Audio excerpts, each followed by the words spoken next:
Hello and welcome back to the 22nd episode of the Tower Sports Advising Podcast. Today's segments that we're going to cover is college baseball is back and why that matters, recruiting during the college season, roster reality and opportunities, and what high school players should be watching for during the college season starting up, and then long-term development perspective. P, I want to start with diving into kind of looking at rankings for D1, D2, and D3. Obviously, if you guys have looked at it, UCLA is number 1 for Division 1, LSU is 2, Texas is 3, Mississippi State is 4, Georgia Tech 5, Coastal Carolina 6, Arkansas 7, Louisville 8, Auburn 9, and TCU's 10. I mean, I'll kind of touch on it a little bit here, but most of those schools that are start the year are SEC and ACC. I mean, it's plain and simple for Division 1. I couldn't really find the receiving votes online, but I'd love to see if Northeastern was receiving votes to start the year after the year they had last year. So, I mean, pretty much every ACC and SEC school is in that D1 caliber top 25. And that's just and plain and simple at the end of the day. A few of those Pac-12 teams that converged into the Big Ten, like the UCLAs. Oregon State. I think Southern did Miss. they finally join the Big Ten, or are they still in the Pac-12 by themselves? Because they played independently last year. I think they have till a certain date too. Makes I don't sense. know if they had, I didn't double check if they had joined or not yet, but I know they had till, I want to say it's 2028 to join a conference. That makes sense. I don't know why they wouldn't just join the Big Ten just like everybody else did, but I mean, the ones that I see here that stick out, Southern Miss at 20, Oregon State at 12, and then Coastal Carolina at 6. I mean, with what that, I don't know his name, but first year, and granted you have to face off against LSU in the final, but to make the College World Series final in your first year, you definitely deserve to be higher than 6, in my opinion. And they have the I forget his name, but their ace, he's probably going to go top 5 in the draft. That kid's back, and that kid's going to be legit. All right, dive into D2 rankings. D2 rankings get a little fun for us because some teams are already 7 games into their season. Mm-hmm. So Tampa at 1 at 5-0. Central Missouri is 6-1 at number 2. East Stroudsburg hasn't played a game yet. UT Tyler is 5-1. North Greenville at 5 is 7-0.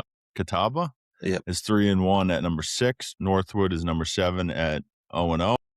West Florida is 5-1 at 8. Minnesota State 0-0 at number 9, and then number 10 is Lenore Rhine at 3-0. I think for us, obviously playing at Pierce, there's a lot of familiar names in here. That's exactly what I was going to say. Right, Tampa, Central Missouri, East Stroudsburg, North Greenville. Lenore Rhine, obviously, in the past couple of years, has gotten really, really good. Angelo State, Northwest Nazarenes played 10 games already at number 12. Colorado Mesa, Millersville's 1-2 at 17. Seton Hill's 0-0 at 19. Belmont Abbey 4-0. Felician's 0-0, obviously made it to the World Series last year. They're 21.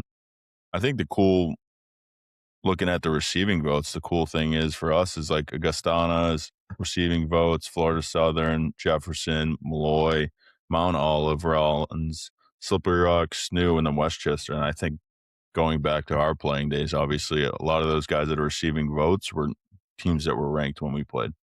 So It's nice to kind of see those guys still up there ranked and even receiving votes or in that ranking system. Yeah, I mean, once you see it kick off, which is next week for the Northeast teams, when they go to their... I believe it is the initial kickoff is this weekend. Yeah. You'll see the Malloys, the Slippery Rocks, the Mount Olives. You'll see that change very quickly. You'll see teams. I think D2 probably has the highest volatility on teams that fall in and out of the top 25 because of how I would say the top 50 teams at any point in time could be the number 2 team in the country or be the number 80th team in the country. And I just think for D2, when it comes to roster building, I think there's so many teams that are just so talented that, like you said, they get the receiving votes. Like, I think this is the first time I've seen SNU receiving votes. What, 10 years? 10 years, usually they're number 7 at the worst when you open the preseason. So, and then Malloy, and then Felician obviously making the World Series last year. You didn't mention Pierce. They were 1 game away from making it to the World Series, and they're not even receiving votes. Like, it just talks about how much D2 is, I wouldn't say changed, but how talented teams are. Because if you're leaving Pierce off receiving votes after missing one game to go to the World Series, there's some pretty good teams. I think a part of it too is I think the D2 and the D3s aren't as studied as much of like transfers coming in and stuff like that, or freshman classes, whatever you want to like factor in new coach. But I think a lot of it is those rankings are, yes, kind of based off of last season and then a little bit studied into what has been brought in. But like, I'd love to see like the deep dive of like the transfer portal and all those things of what was brought in and kind of do it off of like a D1, like top 25. I think it'd Yeah. be pretty crazy because there's some schools that you probably never even heard of that have 7 Division I transfers, and by the middle of the year, you're like, who is this team? And then you realize, oh, well, they got 3 kids from the SEC that are playing Division II baseball now, and who will probably be back in the SEC in a year or two. And I think it usually, when it comes down to D2, is now with the whole transfer portal thing, and you experience it. It used to be, hey, if you were a D1 guy and you wanted to leave, you'd go play D2. So like, I feel like the rankings a few years ago was more concrete because you knew who was transferring when and from where, because your only option was to go from D1 to D2 or go play JUCO ball to then come back to the Division I level. Right, because you had to sit out a year no matter where you went. Exactly. All right, diving into D3 rankings. You'll know a lot more here than I will. Number 1 for D3 is Whitewater, of course. Endicott No at surprise 2. there. No surprise there, right? Endicott at 2, Denison at 3. Is it Kane or Keene? It is Kane. Kane at 4, Salisbury at 5, Lynchburg at 6, Messiah at 7, Rowan at 8, Trinity, Texas at 9, and then Salve is at 10. I think the cool thing looking into this one, and obviously I don't know as much as you, but like for our local guys, Endicott's up there. Kane isn't too far from us, if I'm correct, right? Tip of New Jersey. Okay, Salisbury. Rowan, Maryland. is Rowan New PA? Jersey. New Nope, Jersey. New Jersey. They're all on the NJAC. Salve at 10, John Hopkins at 11, Cortland in New York at 13, Penn State Harrisburg at 21. And is Keystone close to us? I feel like they are, right? Yeah, I believe they're Pennsylvania. So there's a lot of, it's cool when you look into the 25 to start the year, because for D3, I feel like a lot of those teams are local up here. And I think a lot of people talk about how the powerhouse of Division III, not meaning the best teams overall, but the most amount of teams come from, let's just call it New Jersey or Delaware or down there up to Maine for us, because there's so many different schools that compete. Like I look into the receiving votes here. You got Baldwin Wallace, you have Babson, you have Miss Concordia, you have Washington. Where are they? Washington, Jefferson. Who else do we have here? Coast Guard, Penn State, the other one, Bridgewater State, Middlebury, and then Rutgers, Camden, all receiving votes to start the year. So I think if you look at what the list is here, it's probably the top 40 that they give you, but you got 15 to 20-ish guys that are from New Jersey up. And again, Yeah, I mean, you're going to touch on it, but it's going to be that ever changing, right? Yeah. I mean, since I left in 22, like you got some, it's kind of like a pool, right? Like you go to the Wisconsin conference, there could be 8 teams that are ranked. It seems like they punch out 2 teams a year going to the World Series. You got the Stevens Points, you got the Whitewaters, you got the La Crosses. I'm forgetting some other schools, but you got numerous schools. And then you go to the ODAC, which is, I believe it's Shenandoah, which you didn't even mention them. They were top 5 about 2-3 years ago. And then you go to Marietta's conference, which I don't know if you mentioned them either, but you got them and Baldwin Wallace. And Denison isn't in that conference, but they're in Ohio. So there's like pockets, it seems like, in D3, and it's really, you got Wisconsin, because I think they have the most D3 schools. There's only one Division I school, and it's Milwaukee School of Engineering. Everything else is D3 for baseball. So it's funny to see when you play those Wisconsin schools. Like when I played Wisconsin Stout, their shortstop ended up getting drafted in the 13th round. You talked to him, and he was like, yeah, I just wanted to play baseball, and these were the opportunities. It wasn't like, hey, I'm going to go to Wisconsin Madison, right? Like that's the big school, the Badgers. They don't have baseball.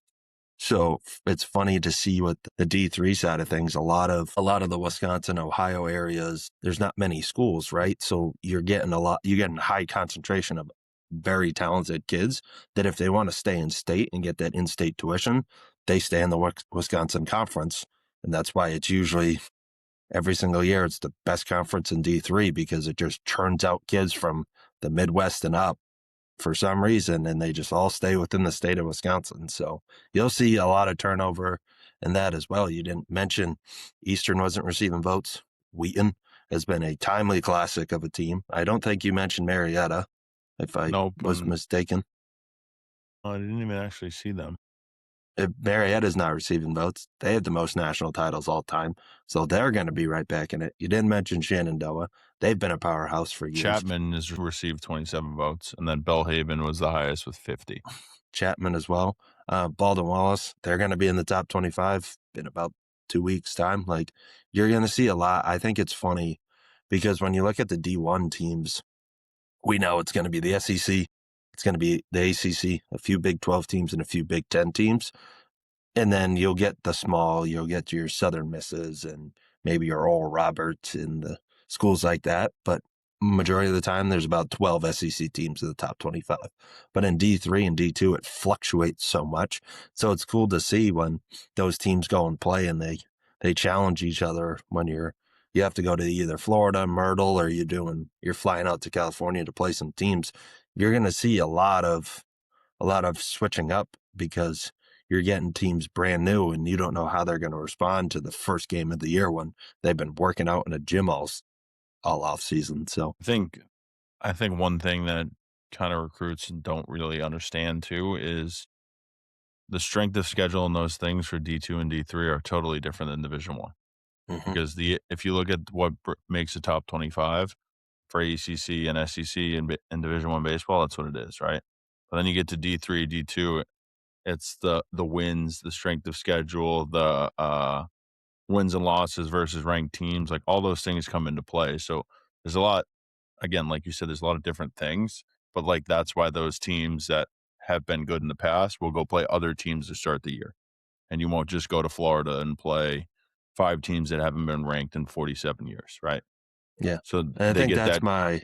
my favorite thing. Like I'm not in the college coaching realm anymore, but I just love seeing the good teams, the Salves, at least from our era, Salves, the Endicott's, the Wheatons, the Easterns, the schools like that, Coast Guard even, you said they were receiving votes. I love to see who they go and play because you know it's going to be cool when they're also facing other ranked teams early in the season because it could totally change your season or it could help your season, right? Like you sneak out that 3-2 ball game win and it's number 4 versus 8, right?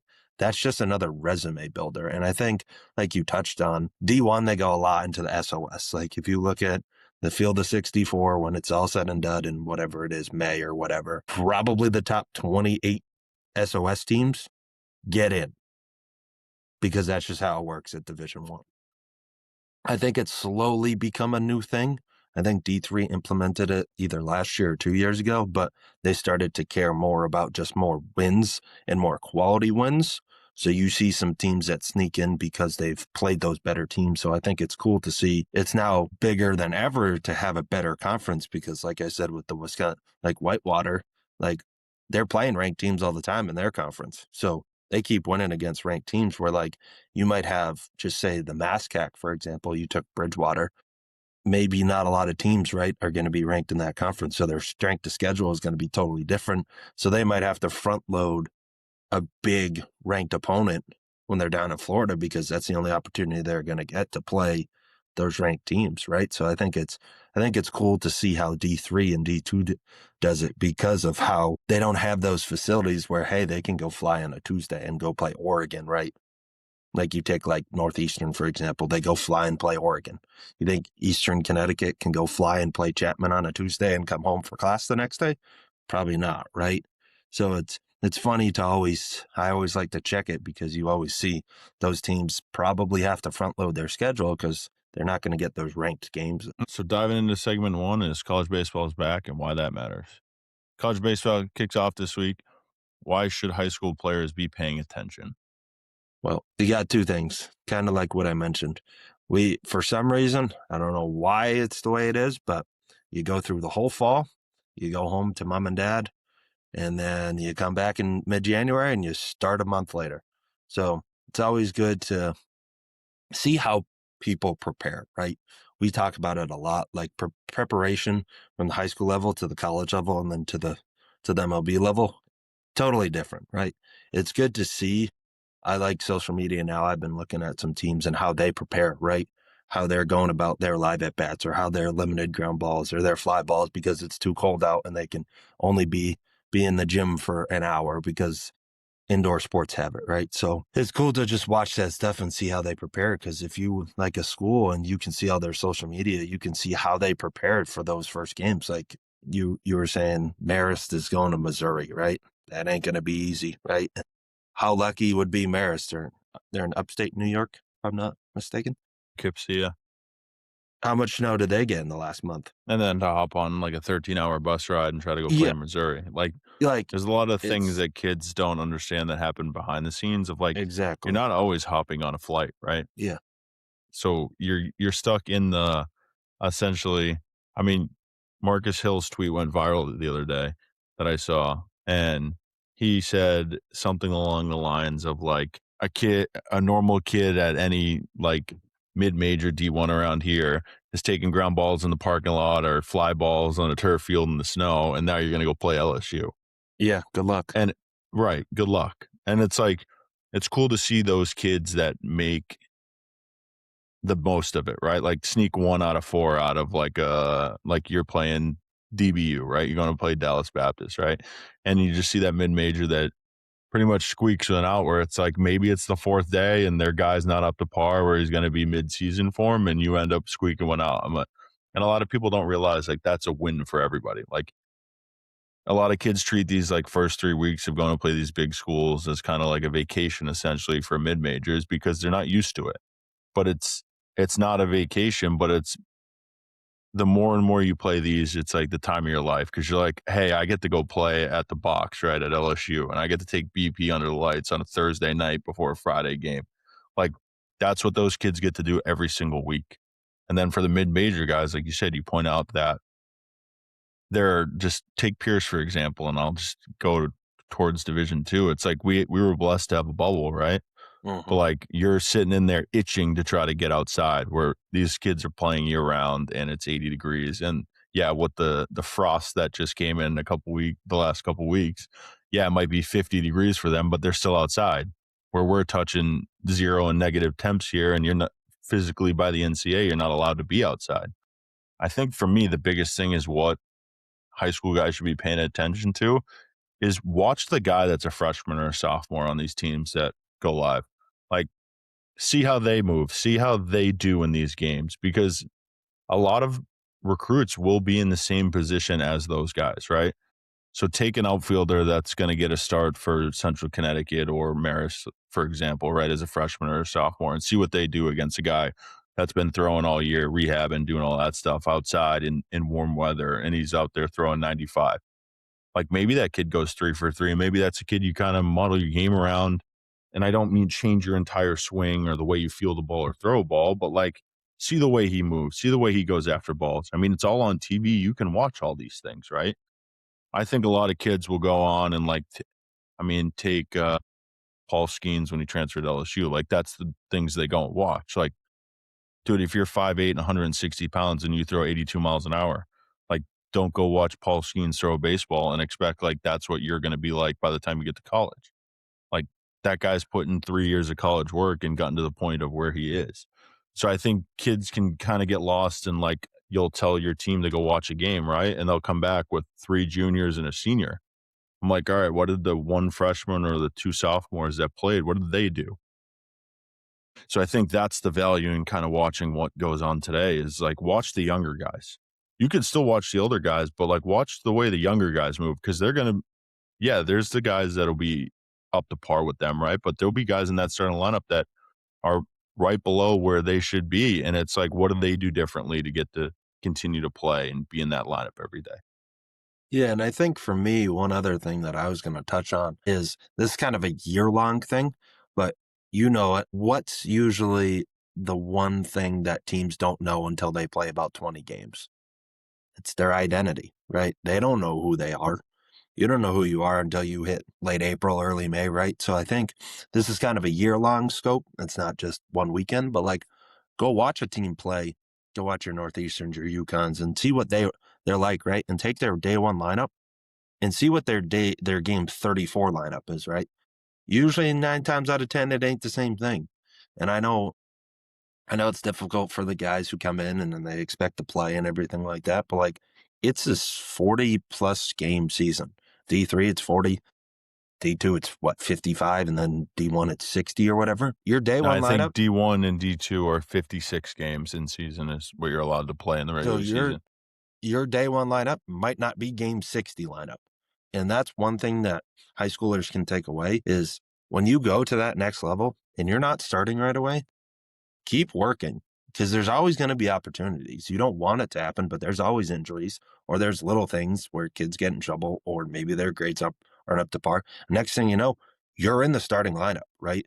So for long-term goals, watch day one, keep track of your favorite team. Like I love USC, right? I'm in Florida for baseball. I'm going to keep track of them and I'm going to see what their day one lineup is and see what their game 60 lineup is because 9 times out of 10, it ain't going to be the same lineup. You might have your leadoff hitter hitting 9, your 2-hole hitter might be in 7th, your 7-hole hitter might be your 3 hitter.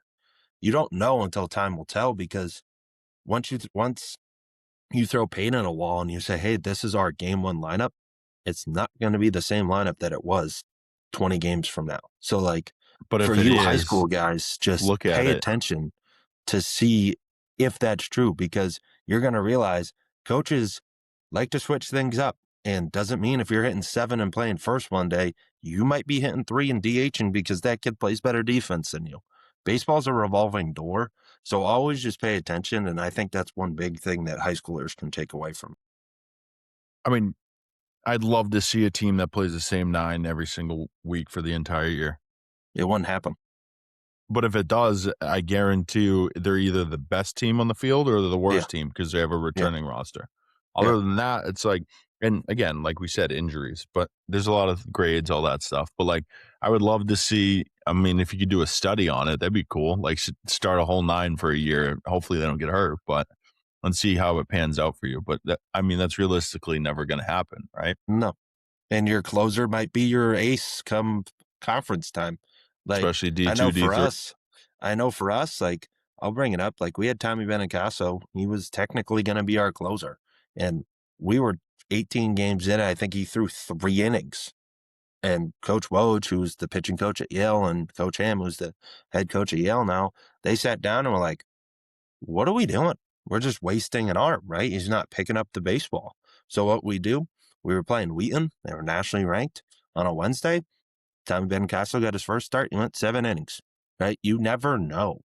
And I think it's a crazy thing is you just got to keep playing your own game, but you never know. You could be starting a random Thursday. And I know D1's different because you play one Wednesday game and then you play your weekend series. But D3, D2, you might play 6 games in a week. You might get a token start. And if you throw well, or if you go 3 for 4, I guarantee you're going to get another one.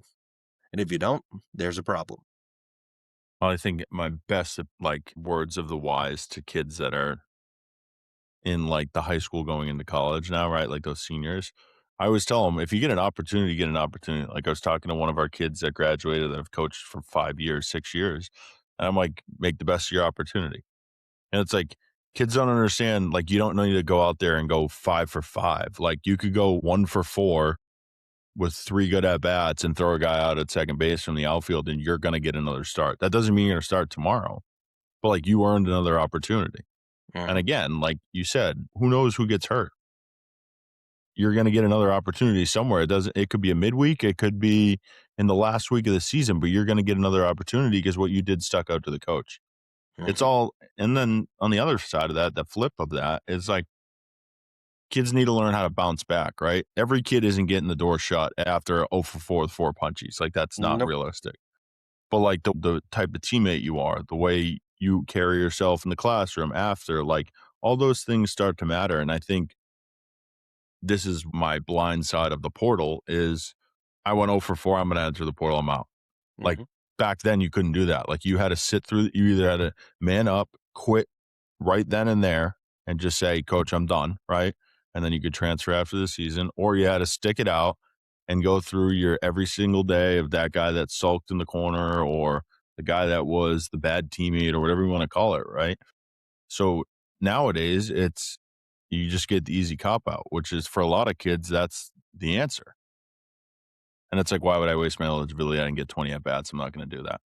Or I went over 4 with 4 punchies and I'm never going to see the field again. So I'm just going to tell the coach I'm going to redshirt and then transfer out. That's a whole nother beast, and I don't think we have time to talk about No. all of that. All right. Next question is, how does the start of the college season impact recruiting conversations right now? So I would say it slows it down, right? If I say it every single video, and I'm going to continue to say it, patience is key, right? Like coaches are there to win, right? What's their one job? Win games. They get brought back every single year. They're on that 1 year contract because they win games. So they're going to put their energy where it matters. And when the season kicks off, it's starting off hot, right? Like every team wants to go 8 or 9-1 in their first 10, right? So you're going to see a lot of college coaches. A lot of them might, I'm not saying they get distant, but like those everyday conversations might turn into every 3 days or every 4 days because they have to do game plans. They have to keep up with travel. They have to feed the team. There's so many things that go. It's like running a business, right? There's so many things that go into game day and getting your team from point A to point B, back to point C, back to home, which is campus, right? So for you guys listening, if a coach doesn't reach out, don't be discouraged. They just have a lot on their plate, and this is their Super Bowl, right? Until you get to the actual playoffs, everyone's Super Bowl is opening day because of how big and how important it is and how fun it is, right? And I think opening day, you can say in any sports, the most fun part of it until you reach the big game. But just let the coaches do their things. Don't be annoying. Don't be a hassle. Just say, hey, coach, shoot them a text. Hey, coach, going to be watching this weekend. Good luck. Hope everything goes well. And they'll probably get back to you on Tuesday when they get home, right? They're going to fly out either Sunday or Monday morning, and then they'll get back to you on Tuesday when they're back in the office, right? So just be patient. Don't rush anything. Let them do their job and just support them. Be appreciative that they're giving you their time. I think I'll kind of give a different spin of this, but I think, yet, like you said, the conversation's kind of slow down, right? Because there's 19,000 other things that these guys are doing to maintain everything that they need to do for their current teammates right now, or their current players, sorry.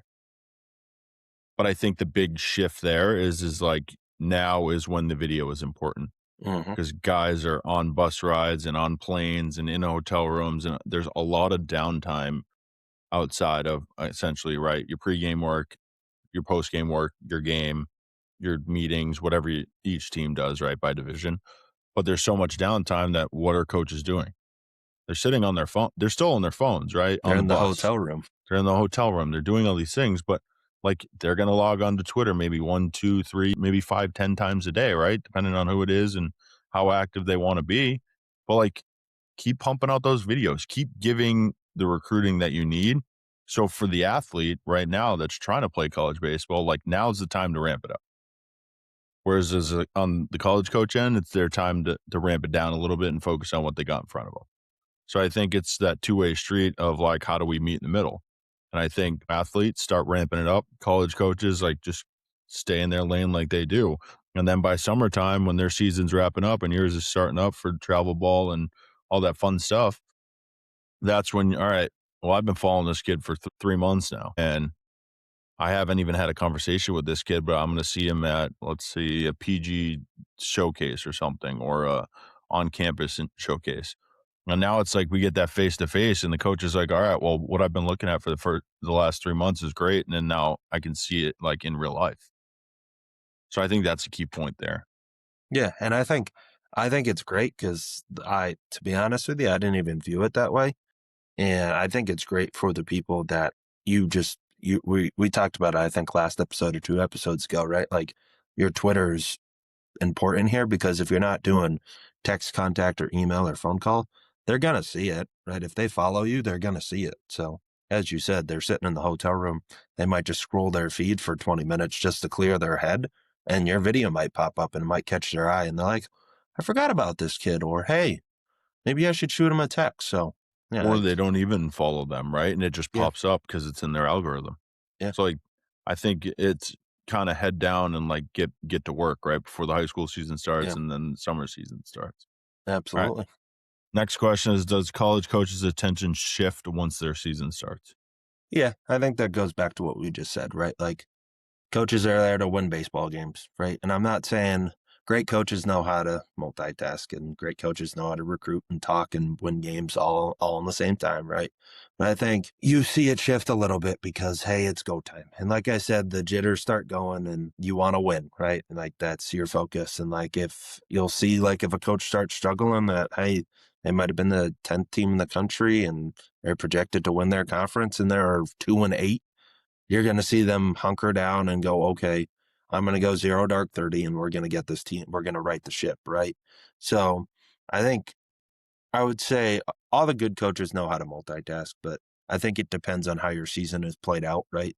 And obviously it's a long game in baseball, 60 plus games, and D3 it's 40. But usually when you don't get those results you want, you don't panic, but tensions start to rise a little bit and you start putting your energy somewhere else, and that's going to be into your team because you only have so much time to right the ship before conference time shows up, and then you go to and screw in the conference, and then it's next year, right? You're golfing within like 2-3 months. So I truly think there's obviously a lot of factors in play, but I think it's usually when teams don't have that early success that they're supposed to, right? Everybody puts expectations on people, but it's usually, I think it comes when they have to go into, I wouldn't say panic mode, but they have to fix it mode and they got to right the ship quickly or that the season's going to be a waste of a season. So I think the key point I'm gonna make here is like, if you're in talks with a head coach or, like, the main assistant, don't brush off the volunteer and the guy that might be 3rd in line. I think that's a key point for recruiting right now. Like, you might get deflected down to them because the head coach and the associate or the recruiting coordinator have so much on their plate. So if there's a volunteer or a 3rd guy in line that's reaching out to you, treat it as like a head coach is reaching out to you because the head coach has so much on his plate. And 99% of the time, I guarantee that head coach is the one telling the 3rd assistant and the 4th assistant to reach out to you and kind of keep in touch. So Absolutely. I think that's important to be like, don't be the athlete that's like, oh, it's the 3rd guy in line. Like they don't care about me. The 3rd guy in line cares about you because the 1st guy in line of the guy that would be recruiting you is the one that's telling him to keep in touch with you. Yeah. So And that's an important. how often you know how it works, but if for the people who don't, right? Like usually if your head coach is the hitting guy, usually your pitching coach is also your recruiting coordinator, right? So when the season starts, right, and you got 24 pitchers that you have to maintain, I'm just saying we could reverse it, right? If the pitching guy's the head coach, but the main assistant and recruiting coordinator is the hitting guy, you got 18 position players to deal with, right? It's hard to keep that all going. So, like you said, if you don't get passed down, they might just focus their energy into developing a hitter today because they need him to step up in a big game, or that pitcher might need to take the next step. So, you're not getting passed down or delegated. It's just time, time and energy is usually efficient when coaches start talking. All right, diving into segment 2 is recruiting during the college season. What should high school players be doing differently from February through May? I mean, I think like you said, right? Like Twitter's big because we talked about maybe contact's not as big, social media, but I think when it comes to separating yourself, it's the same thing. Your high school season starts what in April, early-ish April, I Well, think it. if you count pitchers and catchers and that stuff, it's the middle of March, right? And then Yeah, so tryouts like and then season starts mid-April. yeah, so and I think like with the way the world is, right, and kids are nonstop and everything like that. If you're serious about baseball, you've been working this whole winter. You've been strength training, you've been eating, you've been hitting. If you're a pitcher, you've been throwing, or maybe you've been shut down because you've thrown a lot in the summer, right? And I wouldn't say separation is like a big thing, but I think you kind of get into that mode where, hey, it's not I'm going to lock in now, but hey, the season starts in 2 months. I better figure it out because It's the same thing, just like with what I was saying about colleges, is like starting slow in high school. It's a shorter variation. I know in Massachusetts, you only got 20 games, right? So like you're playing maybe 2 to 3 a week, maybe. So starting fast in high school is very important. So putting yourself in the best position to not only maybe get that video out to those coaches early, but also to start hot, because once the once the college season starts slowing down, where you're not playing so many games in so many days, those coaches' time frees up, right? And they're going to come watch you play and everything like that. So if you start off good and your numbers are good, you might get some more traction, and then those coaches come to see you, and then you kind of parlay that from what you were preparation and everything you started doing into those big games when those coaches are there. I think kind of going off what you said there too is like, I forget, somebody has a podcast that I was listening to about baseball, kind of like what we do, right? And they were talking about like, don't throw your high school stats out the window, like early in the season, right? Like kids are going to struggle. It happens, right? Because the strength of competition for some kids is so high, depending on division, and some are it's so low, right? But like they were just rattling off like high school stats still matter. Mm-hmm. Like if you go to a private school or a prep school, right, and you're a junior playing JV and they have 7 Division I commits on varsity and 3 of them are in the spot, let's say you play outfield and 3 of them are outfielders, they're going to play. Like college coaches aren't dumb. They know that, all right, they can look back and be like, well, the 3 outfielders are committed to Middlebury, Northeastern, and let's call it like Salve or something like that, right? Like they do their work on their end and know what it's like. So if you're if you're a junior on JV, it's okay, but like you still got to produce. And for that junior on JV, the summer is very important for you because you might face guys in JV that are throwing 85 plus that are in the same situation you are. But when you're in front of them, it's okay that you didn't play varsity baseball. Do you want to play varsity baseball? Yes, it's the end goal for a freshman, sophomore, junior, senior, right? You always want to play varsity baseball. But there are certain circumstances where kids don't get that opportunity because of where they are and where they've been placed into high school. So take that kind of with a grain of salt, but it's like that hot start matters, right? Mm-hmm. Because 20 games, let's call it 4 at bats a game, that's 80 at bats. You go 20 for 80 in your season, you're hitting 250. Does that look like good high school stats for you? No. But if you got 10 more hits and you're, let's call it 35 for 80, you're what? Above almost 400, something around there. 30 for 80, you're roughly probably like 350 or something Yeah. like that. So that those dig in and mentally lock in for those 10 at bats and maybe something better will happen. I think the other part is like kind of make a list of like the things you kind of struggled on the year before of like the February till that the let's call it the summer season, right? Like lock in on what you weren't good at. Like if you stopped eating like what you were eating in the off season and you're losing a ton of weight, like put some weight back on and kind of maybe even ramp up what you had before. Because I think there's a big value and it's not talked about enough of like how much weight kids lose from when winter pretty much ends and then the summer season. We can even go to fall, right? Like how much weight is lost during that. And it's because it's not talked about enough about how much has to go in to continue to be eating, right? Because you're playing all the time, you're practicing all the time, you go to school all the time. It's not as easy as, hey, I get out of school, I can eat, I can go lift, I can come back home, I can eat, I can go to practice, I can eat dinner and go to bed, right? And then do it again the next day. Now you have all these different things, you need to be all these different places at once. So like kids will laugh at other kids, but like be prepared. Like if you need to bring extra food to school, bring extra food to school. If you need to bring, I've seen it and I laughed at it, but I was one of the kids on my team. His parents brought him like it was like a full buffet, but the kid was down 15 pounds and I didn't know. So it's like, bring that into your coach and be like, hey, this is what he needs to work on. Because sometimes it's not the ability to play on the field, it's the outside factors.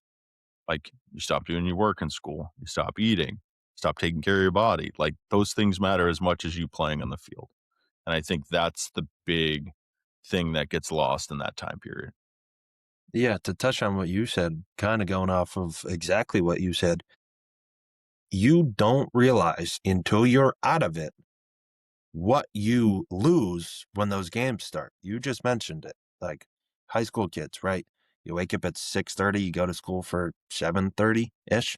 You're in school until 2 o'clock. You got a game. You got to get home from the game. You got to eat dinner. You got to shower and you got to do homework. Where's their time to lift? Where's their time to get extra calories, right?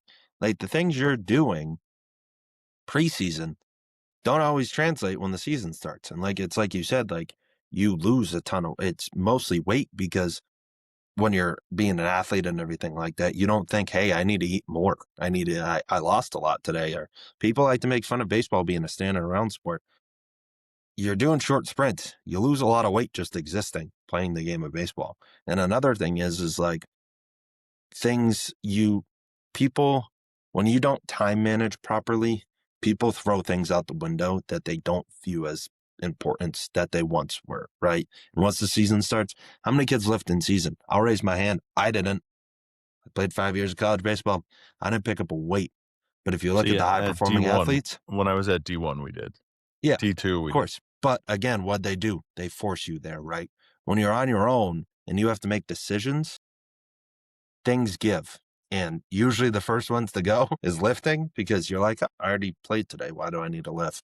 And then it's not that hungry. I won't go to the calf today. I'll go tomorrow morning. I'll double up on breakfast. You wake up, you're tired, right? You didn't recover properly. What do? You skip breakfast. So now you're down 2 meals. So you don't realize how quickly it goes until you're out of it and you're like, oh, I did that. I said I was going to do that. I didn't do that, right? And if you have your goals and you write them down that, hey, I want to maintain 205, but I can get to 200. That's my wiggle room, but I want to maintain 205. Maintain it because on a snap of a finger, you could be 195 come mid-season and you're like, uh-oh, how do I get back here? Right. So that time management portion, when things pick up, is very important because things will give. And you might say they won't, but they will because it always happens. There's only 24 hours in a day. Next question is, should players still be emailing coaches right now? Absolutely. I think contact is slowing down, right? It's their season's picking up. You're preparing for your season. I would say it's more like of a soft, like quiet period where probably not a lot of contacts going on, right? It's you might send out some video here and there or just say, coach, how you doing? But I think I touched on it earlier. I think the big thing is just text the coach supporting them, right? Just say, hey, coach was watching this weekend, big win. Or, hey, coach, good game this weekend. That was a tough one. You'll get the next one, right?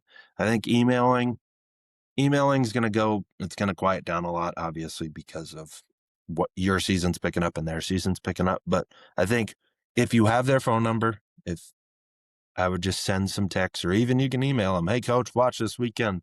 Great series. Good luck next weekend. I'll be watching. Just some stuff like that. And if you got some video that you took, right, your mom or dad took a video and you went 2 for 3 and you had a homer, right, or you threw 6 innings with 10 punch outs, right? Send some video. But like I said, I think the communication, just quiet it down a little bit. Let the season play out. Focus on your season. And like you said, coach is going to be sitting in the hotel room. And if you're posting stuff, it's probably going to pop up there. So I would say yes, but I would say quiet down on the emailing. Don't do it so frequently.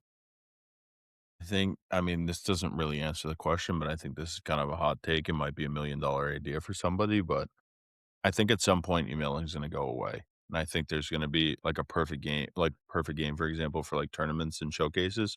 Like, I think there's going to be one platform that everybody uses, and it's going to be essentially built out like a Twitter, right? And kids are going to be able to, it's kind of like what NCSA does to a point, but it's going to be even more in depth, I think, than that. So I think people are going to be able to email, like have essentially a Twitter feed, like direct messages, all like I'd love to see a thing where it like has your transcript already in there and all those things. And it makes everyone's life easier Yeah. because then a coach can log on to an app and then he's not getting Twitter for notifications, emails, phone calls, text messages, right? And then if you could kind of put in like WhatsApp, right? Like into the calling and the the messages part, like that would be crazy. But I think that would honestly change recruiting for the better, right? Because Absolutely. there's going to be people that say, "Hey, you got to email this coach 400 times," and I guarantee you that coach by the 100th time has already blocked you, or If just it put gets you to on 100, don't then right, but don't notify me anymore, right? yeah. And again, we were both there. Like I understand college coaching. And it's like that you could be the worst team in the country or you could be the best team in the country. You do not understand how many emails come through that email every single day, whether you're Mhm. a volunteer or a head coach. Mhm. So I think, yes, emailing is good, but like I'm a firm believer and don't start emailing a school right now if they haven't been in contact with you at all. If they don't follow you on Twitter or they don't follow you on whatever platform you use, right? PG, like if you haven't been in any contact with them, right now is not the time to introduce yourself to them because you're just going to get lost in the weeds. Mhm. We kind of touched the next question is how important are early spring high school performances for recruiting, but we pretty much touched on that. Like the hot start is what every kid's looking for, right? And if you don't come out to a hot start, it's okay, but, like, figure out a way to grind through those at bats or grind through those innings on the mound because in high school, you're gonna get those still, right? Those are earned through being a junior or a senior or whatever, being the best guy in the squad, right? Like, earn those innings like you have years prior, but if you're a junior and you're struggling in the beginning, whether it's at the plate, in the field, or on the mound, like, figure out a way to make the stats at the end of the year better. I think that's kind of the just generic answer there. And I think, hot take, in today's world, if you're struggling, but you're helping your team win, you're winning. I'm going to put that out there. I know there's a lot of people, I don't call people selfish, but there's a lot of people that care more about their stats than winning. When you win, stats follow. And I'm a true believer of that. Whenever I played any game in high school or in college, I was there to win. I didn't care if I went 0 for 4, but if I made two plays defensively and I walked and I scored a run, I did the job, right? And we won. But You I think guys got to that's why high school is so important. correct. And It's then I think learning that's those why things. right, but that's why I think summer ball is just as important because it's the total opposite. Because a college coach doesn't care if you won the PG national showcase, right? They care about what they're coming to look at. Absolutely. But I think it's the same thing. That's why I think summer ball is the way it is people don't care to win. They only care about themselves. If you care to win the game because you play baseball to win the game, Augie Guerrero, his birthday was yesterday, I think it was. Oh, if anybody wants to listen and get fired up on a random Thursday afternoon in February, go listen to that guy talk. The only thing he cares about is his players and winning baseball games. And once you guys get to college, you realize how important it is for your teammates in winning baseball games because nobody likes losing baseball games. And what happens when you lose them? You lose your teammates, people start fighting, and the ship goes in the wrong direction and it goes fast. So, going back to what I said, if you guys start out 8-0, but you're hitting 220K, you're winning baseball games. That's the only thing you should care about. Yeah, your performance might irritate you, but then again, your team goal is to win a state title. I was lucky enough to do it, and I think we had 21 kids on our team. I loved every kid on our team, right? And I think that's the thing that we've shied away from in high school is more individual stats, kids sitting out because they don't want to get hurt, everything like that. Play the game to have fun and to win the game. Stats will follow. I guarantee it. I think that, I mean, this is kind of off topic of that, but I think the reason we've lost so many kids that, let's put it, national programs, essentially for travel baseball, is because what do they care about? Winning. Getting you into school. They don't care about what. Right, but they care about winning at the same time. It's not your Yeah. Joe Schmo, like, you're a travel team, you're happy if you get 5 kids in, right? Like, they want a whole team, and it doesn't matter if they bring a guest player in, they want every 80 kids that play with them on that one team for the summer to be committed, but they also go to tournaments to win. Like, and I think for me as, like, a travel coach, like, I get probably more pissed off that we lose than you do, Mm-hmm. because then I don't see it inside of you of, like, they really wanted to win today. It's most of the time, it's kids just show up to the field and it's like, "All right, I went 0 for 4 and now I just booted a ball in the 7th and we lost the game."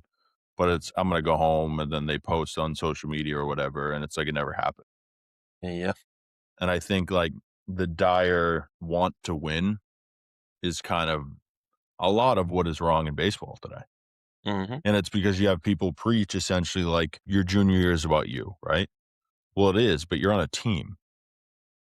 So a junior year summer is about you too, but you make it as like the winning and all that stuff doesn't matter because I went 4 for 4 today. All right, if you went 4 for 4 and you lost 2-1 to a guy that was two guys that are dueling on the mound, that's a different story. But like, don't go on social media and post you went 4 for 4 when you played a team that doesn't have the same caliber as you. I don't want to bad talk anybody, but doesn't have the same caliber as you, and you guys won 25-3 in 3 innings because there's not anything gained there. And then if, as I say all the time, if you're the best player in the room, you're in the wrong spot. So if you're the best player in that team, you should be probably finding another travel ball team to go play on because you have peaked at that point. And I don't speak for coaches, but they will recruit winners. Every coach, as we talked about in this video, coaches want to win. And what do they want? Gamers who like to win baseball games. It's maybe a wild concept, maybe a hot take, but if they see a guy going balls to the wall to win a baseball game, they're going to recruit him. He might not be the most talented, but he wants to win. And when you all align, it's hard to get 40-something guys. Then it gets cut down to 25 in regional play. To get 25 guys to want to win, it's hard. But there's teams who do it. And what do they usually do? They end up in Omaha or Cary, or now I think it's Cleveland, whatever for D3. I forget where it was. It's no longer in Cedar Rapids, right? But that's what coaches are looking for. They want guys to win. All right, diving into segment 3, roster reality and opportunity. How do injuries, depth chart changes, and performance open doors for recruits? So what are we at? D1? It seems like it changes every week. How many guys can they have? Oh, they can have 32 after the roster, or 32 or 34, but they're allowed to pick up. I don't know the exact wording, but they're allowed to pick up other kids in the portal that don't count towards their roster, and they're not allowed to get scholarship money from. Okay, so we're going to work with 32 here. We'll work with 40. 4 of them are going to leave because they didn't play. So you're at 36. 3 of them are going to leave because 2 had Tommy John, 1 blew out their ACL. So we're at 7, right? So now we're down to 33 guys. And then 4 of them might leave because they had really good seasons and they got Power 5 opportunities, right? There, 11 kids left, right? It happens to every school. And if you don't think it's going to happen at the school you got recruited to, you're in for a rude awakening because it's going to happen. It happens to everyone. So that's the beautiful thing when you're looking at the D1 level, money opens up and there's more opportunity. I mean, you see it all the time. You more than me because you talk more to the Division I coaches. Kids leave the day before the portal ends. You look at Darian Mansa. I know this isn't football, but the portal shut and he still tried to get into the portal. He got in. Now he's going to Miami, right? Kids are going to leave. They're going to come and go regardless of it might be a home situation. It might be school situation, might be playing situation, injury situation. Can I cut you off real quick? Yeah, absolutely. You'll never know the exact situation. I think that's the thing. Yeah. Sometimes the coaches don't even know that. No, but just to put that in perspective, guys, the same 40 guys, I mean, I can say it. I went in my class, I think there was 13 of us, like 5 of us graduated. Like you see it all the time, regardless if you have a ton of money or no money, or if you just play D3, obviously you can't get money, but you see it all the time. The guys out, I can't guarantee things, but about how many D1 teams and D2 teams there are, and even D3, we'll throw those in there. There's 900 schools or whatever. About 9,000 kids will be in the portal come May or when the season ends. And you're crazy to think it's not going to. So there's always opportunity because injuries happen. Kids will get removed from school for bad grades. Like we said, family situation. There's always opportunity because of the portal. And if the portal stays the same way it is, there's always going to be opportunity because kids will always come and go regardless of their situation. And it opens doors for everyone on a random Tuesday up in or down in New Jersey when you're on field 8 and you hit a homer and you go back with a backside double And that coach is like, oh, my center fielder just left. This kid looks like a great replacement. It's going to happen all the time. And until the portal changes, it's going to be the lay of the land. I think kind of going into that is like, I tell kids all the time that are looking at schools, right? Like, look at their depth chart, right? And like you said, I think it was last episode that we talked about it, but like the depth chart is forever changing, right? The whiteboard in the office. There's 3 guys at each position for a reason. Pitchers is even more. Catchers most of the time. I would assume most schools have 4 catchers, depending on portal wise of what they got or what they've lost. Like there's more guys at that position for different reasons than just, hey, I brought in 4 shortstops, right? Everyone's not going to be Tennessee, bring in 4 shortstops and make them play all 4 positions on the infield, Mm-hmm. right? If that was the end all be all and that was winning, well, the only positions that would ever get recruited are the 4 up the middle, right? Mm-hmm. It would be catcher, pitcher, center fielder, shortstop. Yeah. And a lot of the times, like, people make fun of certain people, but it's like, if you're a shortstop at the high school level, it's okay to go play another position. Like, if you've never played left field in a school higher than what you're looking at wants you to come play left field, it's okay because probably by junior year you might be back at shortstop or you figured out how to be a 4-year starter, and that's the spot you're going to live at. So I think there's a lot more opportunity given in today's world, even with the portal, of the injuries, the depth chart changes, and even like what perform in that current season for those college kids, right? Like, you can have a kid that you could go to a school that has a kid that hit 400 that plays left field, right? And you're a left fielder and you commit there. That's fine. He could hit 080 next year. You don't know. That's our game, right? Like, that does happen. And it's like people don't believe in the sophomore slumps and all these things. Like, they've been called that for years and years and years for a reason. Like, you can have an All-American be the worst player on your team. It does happen, right? You look at the preseason All-Americans from each division, even NAIA and JUCO, right? I guarantee you most of the time they're not the same ones. And that doesn't mean they're not a good player, right? But that just means somebody else at the other 300 schools had a better year than them. It's the same thing with the rankings, right? To start the year. They're never the exact same, are they? Because some SEC school or some ACC school has to be the worst one in their division to get bounced out. You'll never know who it's going to be, but that's just the way they'll land, right? Diving into the next question is, when do roster needs for the next recruiting class become clearer? I mean, 8 years ago, your season was over, and then you knew what you had about, a weekend? Maybe you did exit meetings, right? So, I would say the day after the season ends, if you're traveling 2 days So- after. we're going to put this in perspective real quick because it's hard. So take a school, right? They lost in their conference tournament. They're not making it in, no regionals, right? This is what we're going to base it on. Back then, 10 years ago, like when you were playing, you had exit meetings. You told the coach you weren't coming back. And they would immediately get phone calls from other people. Nowadays, I don't know the exact day when the portal ends and opens, but you could be going into August and have no idea that your center fielder might leave after the fall. It's just the way it is. And I think there's no really clear-cut answer to this. You coaches, I would assume, estimate roughly July what they have. Because again, people can have great summers and just hop in the portal and leave. Or they hop in the portal, they might stay, but they're in the portal, so they're talking to other schools, right? So I don't think really they get a clear-cut answer until they show up in September. And it's kind of weird that the way it is. You might not agree with me on that, but I think they don't know until they step on campus and they have their tryouts, right? And they cut their roster down to their 60 guys, and then they cut it down to their 40 guys, and then they have their 32. I truly don't think anyone knows anymore until they step on campus and have their first practice because of all the rule changes. I think my answer is going to be towards this is, you look at the coaches, right? And you take kids, we tell kids we want them to grind out the process, right? And you look at the coaches that are still continuing to grind out the process that were coaching 8 to 10 years ago and adapting to what the lay of the landscape is.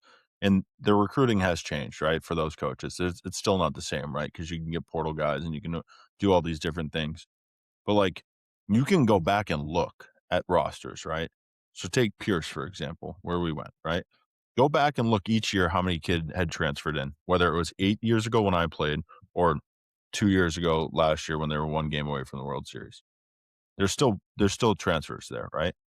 And then go find a school that maybe today still doesn't take many transfers and still continues that high school route. That's the process right there that kids get lost in, right?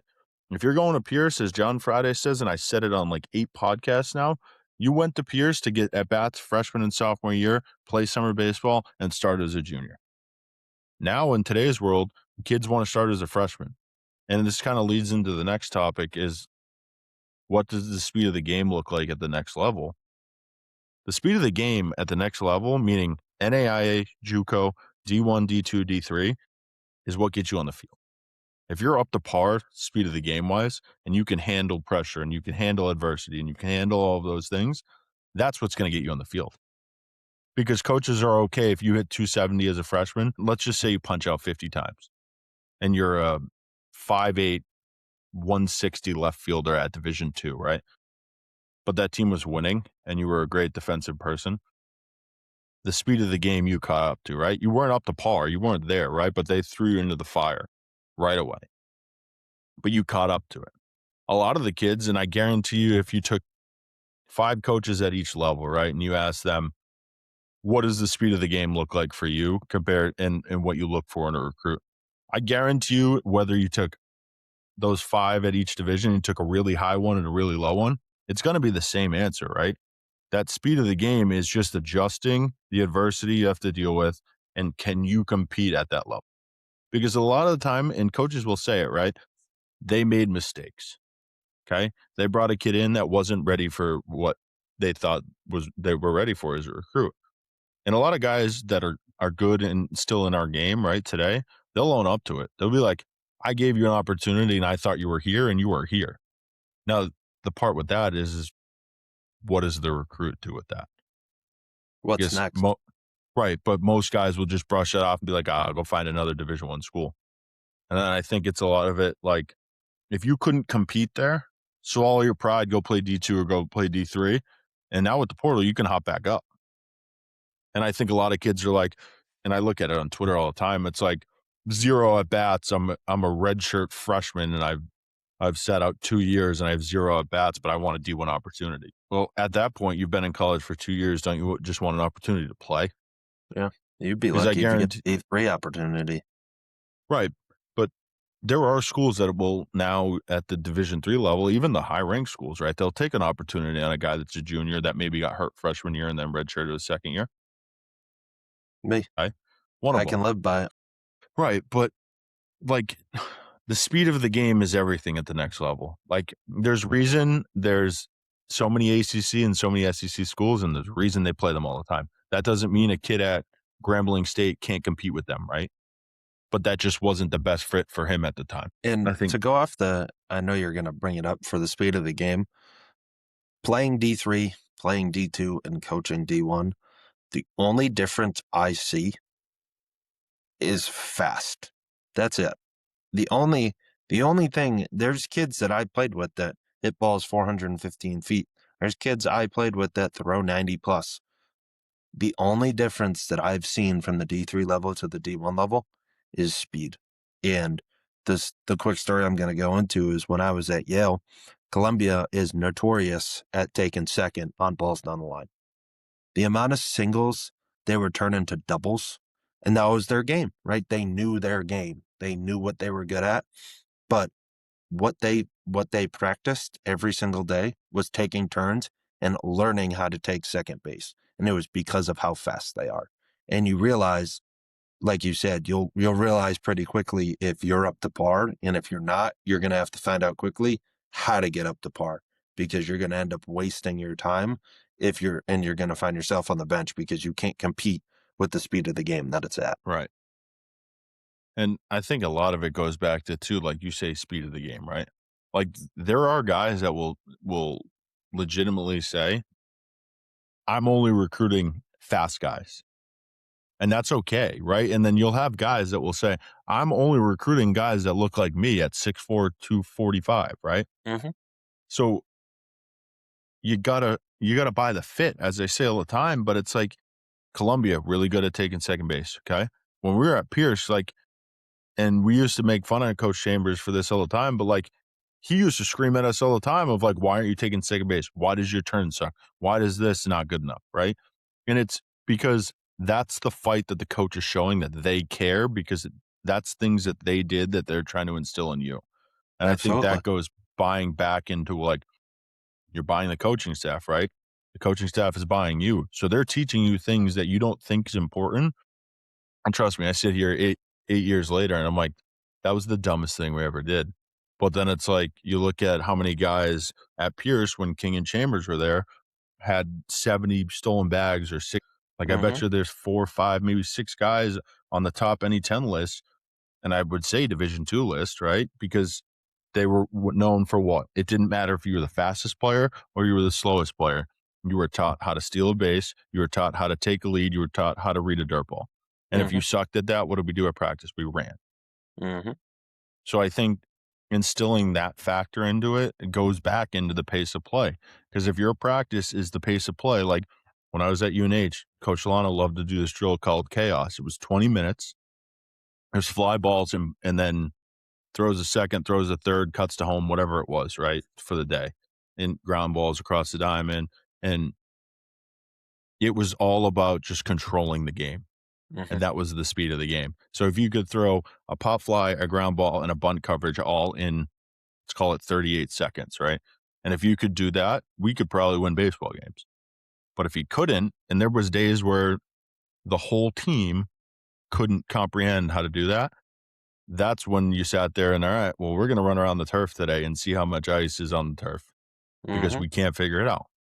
But then when you get into the game and the pace of play slows down because there's not that much chaos, it's just catch ball, throw ball. And at the end of the day, what's baseball? Catch ball, throw ball. It's the first two things you learn, right? Mm-hmm. Catch ball, throw ball. Yeah. And I think just to go on it, I think every athlete in any sport, like for football, you miss a coverage, right? You just run gassers. Basketball, you don't offensive rebound, right? Or you're weak on the low block, suicides, right? Baseball, if you screw up 27 outs or bunt coverage or first and thirds, it's going to be a long day for you. And I think every former athlete, when you go back and watch anything, it might just pop into your head. You're like, why did we have to do this? And then you think about it now that you're older and you're more mature, you're like, this makes a lot more sense. And in the heat of the moment, you're going to be like, this is the stupidest thing ever. But then once you're out of it, you're like, maybe coach was onto something. And it's going to happen. You're going to say it doesn't, but it happens to everyone in any sport that you play. Yeah, I mean, I'd love to look up when we played Middlebury in the regional on our way to winning the national title. They led the country in bags. They had the funniest steal process ever. They they would stand a step off the bag and they stole 140 bases. But next thing you know, they're on second base, they're on third base, and And then a you don't single or realize, a ground ball to the right side scores a run. or a walk. Anything that was a freebie was a triple. And when you get to, that's why catching, the higher you go up, when you have a good catcher, your team's usually pretty good. Because if you can't keep people off the bases and keep them from advancing bases, you don't really have a good shot at winning baseball games. All right. So the last thing we're going to do today is kind of rapid fire questions. So quick answers, not dive too deep into it. And it's the first one is one thing high school players overestimate about college baseball. How long would it? I think that's a good one of like how drawn out the season is, right? And then when you have to go to summer ball right after, and it's like, oh, we just lost in the regional. Now I'm going a week later to play 60 games in summer ball. You don't realize how long it is until you're in it. And and going off of that real quick is how much your body can't handle that. You'll realize real quick. All right, next one is one thing they underestimate about college baseball. Did you say over? Okay, so they underestimate just how talented teams that aren't ranked are. You might hear of a team you've never heard of before in the middle of nowhere. I use this one, for example, on our way to winning the national title. A team out of Minnesota named Bethel. We played them in the last day of the trip. They beat the living daylights out of us. No idea who they were. Couldn't tell you where they were. Just know they're in the middle of Minnesota. They beat the bag out of us. We went on to win the national title. We were the 8th ranked team in the country at that time. You don't understand how good some of these teams are until they pop up on your schedule. I think underestimate would be conditioning.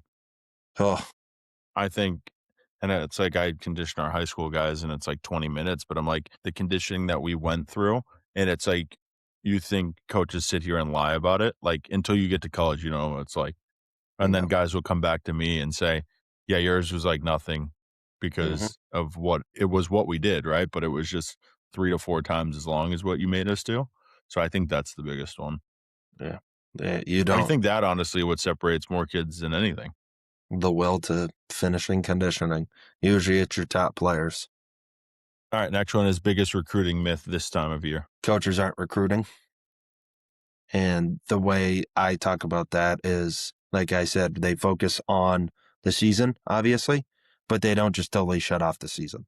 Like they're always actively recruiting. The best ones will always make sure they have their ducks in a row to make sure their next year's team and their 2 years team down the line is in a good spot. I mean, I think that's it right there, right? Like don't reach out to a coach right now, like reach out to them, but reach out to them sparingly.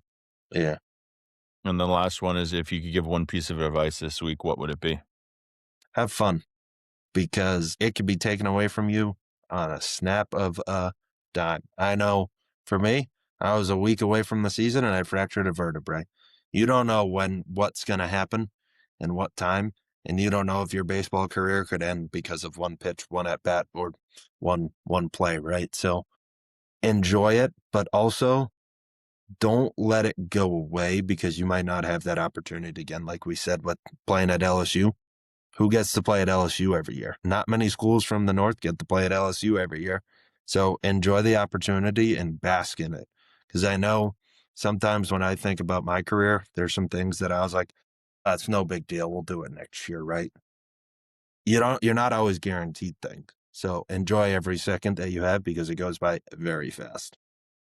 I think my one piece of advice would be work harder.